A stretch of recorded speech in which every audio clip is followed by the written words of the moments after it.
Tapi kekristenan ini adalah sebuah panggilan kita.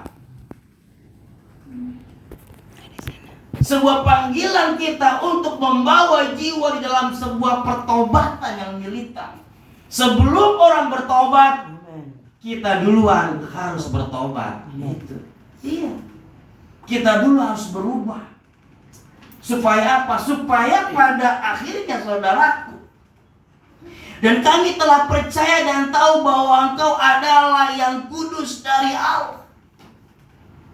Bahwa Yesus satu-satunya Allah yang hebat, Allah yang ajaib, Allah yang luar biasa. Maka dia akhirnya Tuhan bilang bahwa bukan kita yang memilih dia, tapi justru dia, Yesus, yang memilih kita, saudaraku.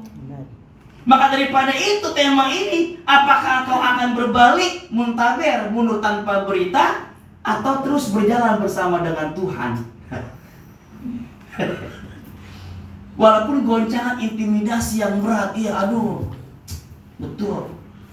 Kalau kita memikirkan masalah goncangannya intimidasi, kalau secara akal manusia ini berat, saudara, betul berat, berat banget. Tapi karena apa? Karena Roma pasalnya yang ke-8 ayatnya yang ke-30, ini menjadi sebuah firman Tuhan yang selalu saya pegang. Dan sering kali saya mengatakannya bahwa dan mereka yang ditentukannya dari semula, mereka itu juga dipanggilnya, dan mereka yang dipanggilnya, mereka itu juga dibenarkannya, dan mereka yang dibenarkannya, mereka itu juga dimuliakannya.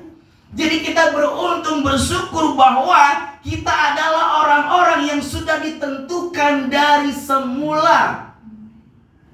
Karena latar belakang kita adalah latar belakang yang gak jelas, latar belakang yang tidak benar. Iya. Jadi kita mesti meninggalkan itu yang berbau-berbau yang tidak benar lagi ya. Kalau sekarang kita sudah mendeklarasikan bahwa diri kita hamba Tuhan, pelayan Tuhan, bergerak dengan Tuhan, ya kita tinggalkan bahwa hamba Tuhan itu bukan harus berkhotbah, atau harus bermain musik, atau harus WL singing dan lain sebagainya. Tidak. Mengangkat salon dari otot ke sini aja itu sudah hamba Tuhan melayani, saudaraku. Iya. Jadi bukan hamba Tuhan, saya harus jadi WL, jadi pengkhotbah. No, bukan, tidak. Tuhan tidak pernah bilang begitu. Iya. Tuhan gak akan mempertanyakan, kamu dulu jadi apa? Jadi pendeta? Tidak, bukan. Atau jadi pejabat? Tidak ada. Tapi apakah engkau sudah melakukan apa yang sudah diperintahkan? Itu dia. Makanya Matius pasal 7 itu ayat 21 sampai 23, ya kan?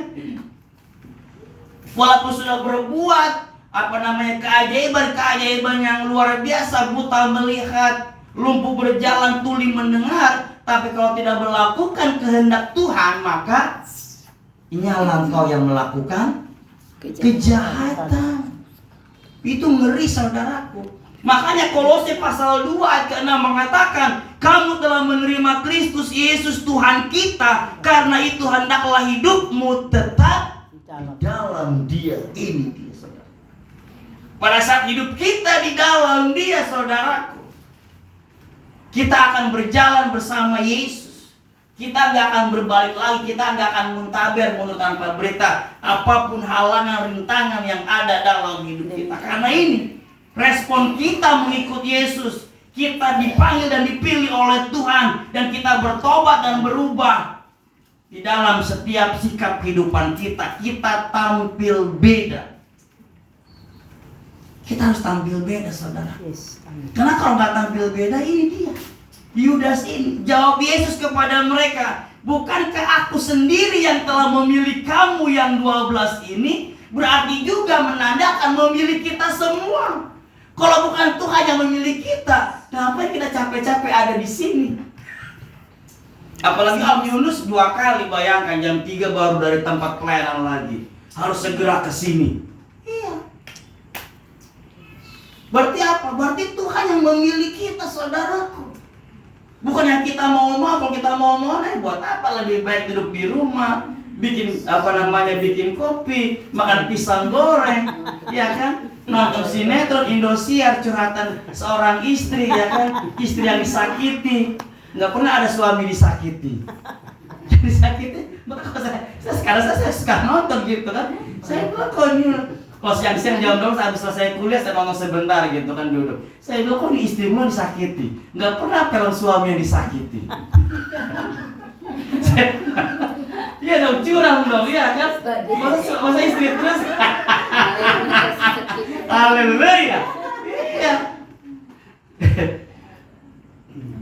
Jawab Yesus kepada mereka, bukankah aku sendiri yang telah memilih kamu yang 12 ini? Tetapi ini loh, kalimat ini yang mengerikan, saudara. Namun seorang di antaramu adalah iblis. Karena kata iblis aja ini bisa berbahaya, saudara.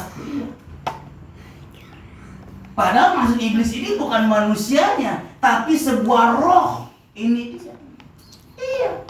Kenapa? Karena waktu ini Yudas ini dia memiliki sebuah ekspektasi, ya memang dia ya suka mencuri dari bendahara, suka ambil uang gitu. Tapi dia sebetulnya ada ekspektasi bahwa Yesus ini menjadi Mesias, menjadi seorang raja yang akan mengalahkan bangsa-bangsa Romawi pada saat itu, gitu. Bahwa kalau misalnya berperang, kalau ada yang mati bisa bangkit hidup. Yang sakit bisa sembuh, yang kekurangan gak bisa makan. Kenapa? Karena ada keajaiban-keajaiban yang Tuhan buat. Tetapi ternyata, demikian juga dengan kita masa kini saat ini, saudaraku. Mungkin kita ada ekspektasi dengan Tuhan bahwa pada saat kita berjalan dengan Tuhan, oh masalah rumah tangga saya selesai, masalah ekonomi, masalah keuangan saya selesai, usaha saya bagus, baik, nggak bangkrut, luar biasa, saya dipakai oleh Tuhan. Nggak bisa. Akhirnya itu banyak, kok dekat dengan Tuhan sakit terus, kok dekat dengan Tuhan miskin terus, kok dekat dengan Tuhan masalah terus, masalah hilang, masalah lagi, konflik terus, kok ada masalah terus. Kalau gitu kan sudah jadi orang biasa aja. Iya itu. Padahal Tuhan bilang bahwa kita harus menderita juga, sehingga kita merasakan ada kemenangan itu. Maka daripada itu Ayub bilang hidup ini penuh dengan pergumulan. Iya. Hidup ini gak akan biasa-biasa saja, harus ada kegerakan dalam hidup ini. Sehingga kalau kita sudah tahu, kita sudah mengerti, kita sudah mengenal Tuhan yang benar, sebetulnya hidup kita enjoy. Kita nggak akan pusing. Ini hebatnya Tuhan.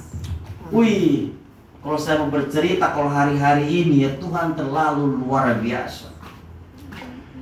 Kalau saya naik motor antar anak saya tuh ke dalam Tuhan tuh, ya kita kayak ngobrol-ngobrol. Akan ada ini, akan ada ini. Dan itu pada saat itu terjadi, saya enjoy. Kenapa? Karena sudah diberitahu. Kenapa? Karena hidup kita ini orang mencari celah, saudaraku. Celah Om Yunus apa nih? Kesalahan Om Yunus apa nih? Orang cari. Sehingga pada saat dia dapat itu celah, ini dia kena. Itu.